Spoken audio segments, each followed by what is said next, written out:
Hello student, कैसे हैं आप लोग। तो आज हम करने वाले हैं वेक्टर फॉर्म गुलाम ला का। तो जैसे कि आप जानते हैं, हम लोग गुलाम ला का जो सिंपल फॉर्म है वो कर चुके हैं। तो आज हम सीखने वाले हैं गुलाम ला का वेक्टर फॉर्म। तो आइए स्टार्ट करते हैं, वेक्टर फॉर्म क्या होता है। ठीक है, सबसे पहले हम क्या करेंगे, एक कोऑर्डिनेट बना लेते हैं। ठीक है, ये क्या है, एक्स एक्सिस। ठीक है, और ये क्या है, हमारा ऑरिजिन है। और ये हमारा क्या हो जाएगा, जेड एक्सिस। ये हमारा हो जाएगा वाई एक्सिस। ठीक है, अब क्या करेंगे, हम दो चार्ज लेते हैं। एक क्या है Q1, एक क्या है हमारा चार्ज Q2। ठीक है, और जो कि हमारा पोजीशन वेक्टर है वो क्या हो जाएगा, यहाँ से वो R1 हो जाएगा। और यहाँ से जो पोजीशन वेक्टर हो जाएगा वो क्या हो जाएगा, R2 हो जाएगा। और यहाँ से जो हमारा पोजीशन वेक्टर होगा वो क्या हो जाएगा, देखिए यहाँ पे ई क्या है 1 से 2, मतलब R1 से 2। जब इसको हम उल्टा देखेंगे, मतलब यहाँ से इस तरफ देखेंगे, तो क्या हो जाएगा R2 1, मतलब 2 से लेकर 1 तक। ठीक है, आइए हम ओरिजिन को O देते हैं, इसको नाम A देते हैं, पॉइंट को, ऐसे पॉइंट को B देते हैं। समझ में आया, समझ में आया। फिर सुनिए ध्यान से, देखिए ये हमारा कोऑर्डिनेट है जो कि ओरिजिन है ये। ठीक है, और हमारा चार्ज यहाँ पे Q1 है पॉइंट A पे, और पॉइंट B पे Q2 है B पॉइंट पे। तो हमारा जो पोजीशन वेक्टर Q1 का होगा वो R1 कहलाएगा। ठीक है, बस में नहीं। और जो हमारा R2 है, ठीक है, वो क्या है, हमारा पोजीशन वेक्टर है। ठीक है, जो कि Q2 के लिए है। अब हम क्या करने वाले हैं, जब हमारा जो फोर्स है Q1 अब किस पे लगाएगा, Q2 पे। ठीक है, तो इसको हम कैसे लिखते हैं, फोर्स 2, मतलब कि किस पे लग रहा है, चार्ज 2 पे क्या लग रहा है, फोर्स लग रहा है। किस कारण, 1 के कारण। तो ऐसे लिखेंगे फोर्स 2 ड्यू टू 1। ठीक है, फोर्स 2 ड्यू टू 1, मतलब कि दूसरे चार्ज पे क्या लग रहा है, फोर्स लग रहा है, और किसी कारण, पहले के कारण। अब ये क्या करेगा, जो Q2 है इस पे फोर्स लगाएगा। ठीक है, कि दोनों चार्ज के यहाँ पॉजिटिव है, तो क्या हो जाएगा यहाँ पे F1 ड्यू टू 2। ठीक है, ये डायग्राम समझ नहीं, क्योंकि डायग्राम बहुत मेन है। आपको डायग्राम नहीं समझ आया तो आप थोड़ा सा मुश्किल हो जाएगा समझना। तो इसलिए आइए समझिए फिर से। देखिए यहाँ पे जो F21 मतलब होता है कि जो फोर्स है 2 पे, ठीक है, वो 1 लगा रहा है। ये 1 2 मतलब क्या होता है कि फोर्स 1 पे 2 लगा रहा है। ठीक है, और ये R1 क्या है कि मतलब 1 से लेकर 2 के बीच की क्या है, डिस्टेंस है, मतलब कि वेक्टर फॉर्म में डायरेक्शन क्या है 1 2 2। और इसका क्या है, अगर उल्टा देखेंगे तो 2 से 1 तक, मतलब 2 1। ठीक है, इसे लिखा गया है। ठीक है, दिख रहा है नहीं है। चलिए आगे आइए, तो क्या करते हैं, सब पहले हम फोर्स बात करते हैं 2 1 की। ठीक है, ये वेक्टर फॉर्म में है। तो फोर्स चार्ज, ठीक है, Q2 ड्यू टू Q1। ठीक है, मतलब क्या है, जो फोर्स हमारा 2 1 है पे लग रहा है, वो 2 पे लग रहा है Q के कारण। तो अब क्या करेंगे हम, अकॉर्डिंग टू कूलॉम लॉ। ठीक है, कूलॉम लॉ से हम क्या देख चुके हैं कि जो हमारा फोर्स आता है वो क्या आता है, F21, ठीक है, K Q1 Q2। ये तो हमारा वेक्टर फॉर्म नहीं होते हैं। अब वेक्टर फॉर्म यहाँ आएगा। ठीक है, जो हमारा डिस्टेंस है क्या आएगा इन दोनों के बीच में, क्या आएगा R21। ठीक है, और हमारा ये क्या है, मैग्नीट्यूड है, और स्क्वायर आ जाएगा यहाँ पे। और यहाँ पे क्या, जो यूनिट वेक्टर आएगा, क्या डायरेक्शन आएगी वो क्या आएगा, यूनिट वेक्टर है इसका 1 2। ठीक है, सिमिलरली हम क्या करेंगे, आप क्या करेंगे, उल्टा निकालेंगे, मतलब कि एफ, ठीक है, 1 2 निकालेंगे। क्या करेंगे यहाँ पे, फोर्स 1 2। ठीक है, मतलब क्या हुआ कि जो फोर्स है हमारा है, ठीक है, वो क्या है, force Q1 due to Q2। ठीक है, मतलब कि फोर्स 1 पे लग रहा है, किसके कारण, चार्ज Q के कारण। वो क्या हो जाएगा हमारे यहाँ पे वेक्टर फॉर्म में लिखा जाएगा K, ठीक है, Q1 Q2 बाई का। ठीक है, जो पोजीशन वेक्टर है हमारा यहाँ से लेकर यहाँ तक, वो क्या है R21। ठीक है, और स्क्वायर लगाइए, और इसका यूनिट वेक्टर लिखिए, क्या आएगा, क्या लगता है यूनिट वेक्टर के लिए। ठीक है, और 2 1। ठीक है, ये हमारा इक्वेशन क्या हो जाएगा, पहला हो जाएगा। ये हमारा इक्वेशन दूसरा हो जाएगा। ठीक है, अब क्या करेंगे, आप देखिए ध्यान ध्यान से, अगर ए से बी देखें तो ए से बी, ठीक है, ए ये और बी ये। अगर हम इसको यहाँ से यहाँ जा रहे हैं तो क्या बोला मैंने, 1 2। अब यहाँ से यहाँ आ रहे हैं तो क्या बोला मैंने, R21। कहने वाला क्या है कि ये हमारा 1 पॉइंट था, ये 2 पॉइंट था, मतलब Q1 था, यहाँ Q2 था। अब देखिए यहाँ पे दोनों का जो मैग्नीट्यूड है, ठीक है, जो लेंथ है वो क्या है, सेम है, लेकिन डायरेक्शन अलग है। तो इसको हम लिख सकते हैं कि R vector equal to 1 2 equal to minus R vector 2 1। बस बस इन दोनों में क्या अंतर है कि डायरेक्शन अलग है लेकिन मैग्नीट्यूड क्या है, सेम है। तो इसलिए मैंने क्या किया कि इन दोनों को इक्वल लिखा है, बस डायरेक्शन चेंज कर दिया तो दोनों बराबर हो जाएंगे। तो अब क्या करेंगे, ठीक है, अब इसको हम पुट करेंगे, कहाँ पुट करेंगे, इक्वेशन फर्स्ट पे, ठीक है, यहाँ पुट करिए, put R12 equal to minus R21, ठीक है। अब यहाँ पुट करिए तो क्या हो जाएगा इस वेक्टर पे, तो F21 इक्वल टू के Q1 Q2 बाई का, ठीक है। अब यहाँ पे क्या करिए, पुट कर दीजिए, क्या आ जाएगा आपका R21, ठीक है। और देखिए माइनस का स्क्वायर करेंगे कितना आ जाएगा, वही आएगा, सेम एज, ठीक है। तो इसलिए क्या हम यहाँ पे माइनस नहीं लगा रहे हैं, इनटू। अब यहाँ देखिए, यहाँ पे पुट करिए, क्या आ जाएगा, माइनस का R21, ठीक है। यहाँ क्या 1 2 था, यहाँ क्या 2 1 हो गया, ठीक है। अब इसको क्या करिए, मल्टीप्लाई कर दीजिए, तो क्या आ जाएगा आपका, देखिए यहाँ पे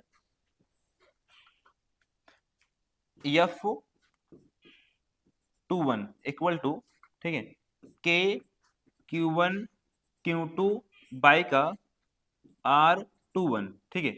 जब ये माइनस का मल्टीप्लाई करेंगे तो आगे माइनस आ जाएगा पूरा, ठीक है। यहाँ क्या हो जाएगा, यूनिट वेक्टर 21, ठीक है। अब सुनिए यहाँ पे, अगर आप देखिए जो ये इक्वेशन सेकेंड है, ठीक है, ये आप देखिए यहाँ पे, ये पूरा, तो ये पूरा आपको यही दिख रहा होगा जो ये लिखा है, ठीक है।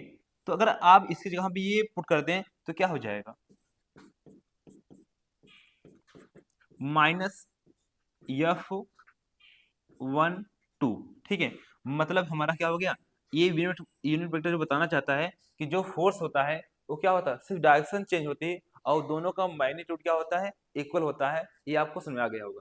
जैसे मैंने पहले ही बताया था कि दो चार्ज हैं, ठीक है, तो दोनों चार्ज क्या करते हैं, इसके ऊपर फोर्स लगाएगा, ठीक है, और ये इसके ऊपर फोर्स लगाएगा, लेकिन दोनों जो फोर्स होते हैं वो बराबर होते हैं, बस डायरेक्शन क्या है, चेंज है। ये इस सब लग रहा है तो ये इस सब लग रहा है, तो यही चीज आ रही है, देखो दोनों फोर्स क्या है, इक्वल है, बस माइनस ये बता रहा है कि डायरेक्शन क्या है, चेंज है, ठीक है। समझ में आया ये, समझ में आया। चलिए थोड़ा सा इसको आगे और आगे कर लेते हैं, ठीक है। देखिए यहाँ पे, ये हम लिखते हैं यूनिट वेक्टर, ठीक है। ये क्या होता है, जैसे कि अभी मैंने यहाँ पे निकाला था, ठीक है, जो 1 2 है इसका यूनिट वेक्टर निकालना चाहें तो क्या निकाल पाएंगे, यहाँ देखिए, यहाँ पे इसका यूनिट वेक्टर क्या हो जाएगा 1 2 का, तो हो जाएगा आर वेक्टर 1 2 बाई का R12, मतलब ऊपर क्या है वेक्टर फॉर्म है, नीचे क्या है उसका मैग्नीट्यूड है, इसे क्या बोलते हैं, यूनिट वेक्टर बोलते हैं, ठीक है, समझ में आया। ठीक है, अब क्या करते हैं, यहाँ सुनिएगा, इसी इक्वेशन बना लेते हैं थर्ड, ठीक है। अब देखिए यहाँ पे, अगर हम बात करें यहाँ पे ट्रेंगल रूल वेक्टर फॉर्म में, ठीक है, अगर ऐड आपको याद हो, जैसे कि पढ़ाया गया था, ठीक है, अगर यहाँ पे ए है वेक्टर, ठीक है, और बी वेक्टर है, तो ये क्या है, आर वेक्टर होता था, जो कि A vector plus B vector equal to क्या आता था, रिजल्टेंट वेक्टर, ठीक है। तो इसे बोलते हैं यूनिट वेक्टर, मतलब कि सम ऑफ द वेक्टर फॉर्म। तो इसी प्रकार इस डायग्राम से हमें निकालना है, देखिए यहाँ पे, ठीक है। अगर हम यहाँ सुनिए ध्यान से, अगर हम इस पहले वाला निकालें, ठीक है, क्या हो जाएगा, देखिए ई वाला ऐसे वेक्टर जा रहा है और ई वाला ऐसे है, तो अगर यहाँ से यहाँ गए और यहाँ से यहाँ आए तो अभी ये वाला तो उल्टा आएंगे तो गलत हो जाएगा, तो इसलिए क्या हो, मेरा ये रिजल्टेंट वेक्टर होगा, ठीक है। R2 क्या होगा, resultant vector R1 plus R12, ठीक है, ऐसे से ऐसे आना है, ठीक है। तो यहाँ पे लिखते हैं यही चीज, क्या हो जाएगा हमारा R1 वेक्टर प्लस, ठीक है, R12 vector equal to R2 vector. देखिए ये दोनों में सम करेंगे, क्या रिजल्टेंट वेक्टर के इक्वल आया। अगर हम इस वेक्टर निकालना चाहें तो क्या आ जाएगा, ठीक है, ये प्लस में है, कहा जाएगा माइनस में, तो R2 वेक्टर माइनस का R1 वेक्टर, ठीक है, समझ आया, समझ ये। ठीक है। तो इसे हम क्या करेंगे, इक्वेशन फोर्थ बना लेंगे, ठीक है। अब देखिए यहाँ पे अब क्या करते हैं, पुटिंग पुटिंग कौन सा equation, putting third on first equation, ठीक है। हम क्या कर रहे हैं यहाँ पे, इस इक्वेशन उठा के पहले इक्वेशन पे क्या कर रहे हैं, पुट कर रहे हैं। पहले इक्वेशन आप देख लीजिए यहाँ पे क्या है, पहले इक्वेशन हमारा ये है, देखिए F21 इक्वल टू के Q1 Q2 बाई का R12, और यहाँ पे क्या है, यूनिट वेक्टर क्या है 1 2, तो हम इसके प्लेस पे क्या कर रहे हैं, पुट कर रहे हैं। तो आपको ये याद रखना है, ठीक है। तो यहाँ पे क्या आ जाएगा हमारा, यहाँ पे हमारा आ जाएगा, ठीक है, F21 वेक्टर इक्वल टू के Q1 Q2 बाई का R12, ठीक है, ये मैग्नीट्यूड है। अब देखिए यहाँ पे क्या था, आर कैप था 1 2 था, तो देखिए यहाँ पे आर कैप, ये आर कैप, इसको हम उठा के कहाँ कर रहे हैं, इस पे रख रहे हैं। तो क्या हो जाएगा यहाँ पे देखिएगा, के Q1 Q2 बाई का R12 इंटू का, जो यहाँ पुट करिए क्या आ जाएगा, आर वेक्टर आ गए यहाँ पे, ठीक है। अब क्या आ जाएगा R12, ठीक है, यहाँ पे क्या था, स्क्वायर था, ठीक है, यहाँ पे क्या था, स्क्वायर। तो अब कह रहे हैं मल्टीप्लाई कर देंगे, क्या आ जाएगा, के Q1 Q2 बटे का R12, ठीक है। यहाँ पे स्क्वायर था तो यहाँ 1 यहाँ 2, बेस सेम तो पावर क्या होती है, ऐड हो जाती है, तो यहाँ 3 हो जाएगा, और क्या आ जाएगा R वेक्टर 1 2, ठीक है। समझाइए, देखिए अगर हम यहाँ पे ये जो इक्वेशन फोर्थ है पुट कर दें इस पे, ठीक है, तो हमारा एक और फॉर्म निकल आएगा जो कि रिजल्ट फॉर्म में। तो क्या आएगा यहाँ पे, F21 इक्वल टू के Q1 Q2 बाई का R12, ठीक है, यह सुनिए R, यह क्या है 1 2 का क्यूब है, ठीक है, और यहाँ पे क्या है R12 का वेक्टर है। तो यहाँ पर करिए, देखिए यहाँ पे जहाँ पे R12 लिखा है वहां पे क्या लिख सकते हैं, ये लिख सकते हैं, ठीक है। तो नीचे क्या होगा, के Q1 Q2 बाई का, देखिए यहाँ पे इसका मैग्नीट्यूड क्या हो जाएगा, R2 vector minus R1 vector का क्यूब। अब यहाँ पे क्या आ जाएगा हमारा, R2 माइनस R1 का वेक्टर, ठीक है, याद हो गया, ठीक है। तो हमारा क्या हो जाएगा, ये हमारा इस वेक्टर के इक्वल हो जाएगा, तो इसको ऐसे लिखा जाएगा, ठीक है, वेक्टर फॉर्म में। तो हमारा क्या हो गया, ये हमारा कूलॉम लॉ का वेक्टर फॉर्म हो गया। आप जानते हो जैसे यहाँ पे मैंने यहाँ से, ठीक है, सिमिलरली तो आप यहाँ से चेंज भी कर सकते हैं, जैसे आप यहाँ निकाल सकते हैं आर कैप, मतलब कैप टू 1, तो क्या आ जाएगा यहाँ पे R21 बाई का R21, ठीक है, एक इसका यूनिट वेक्टर है 21 का। तो अब क्या करिए, इसे उठा के इक्वेशन सेकेंड पुट करेंगे तो आपको क्या मिलेगा, आपको यहाँ पे जो यहाँ पुट करेंगे तो या सेम एज ये मिल जाएगा आपको, ठीक है। कहाँ पे आगे, ये वाला इक्वेशन मिल जाएगा, ठीक है। फिर उस पर आप ये जो लॉ है, ठीक है, रूल, आपको कैसे लगाना पड़ेगा, इस तरह लगाना पड़ेगा, ठीक है। ये वाला वेक्टर ये, तो ये इसका क्या आ जाएगा, रिजल्टेंट वेक्टर आ जाएगा, ठीक है।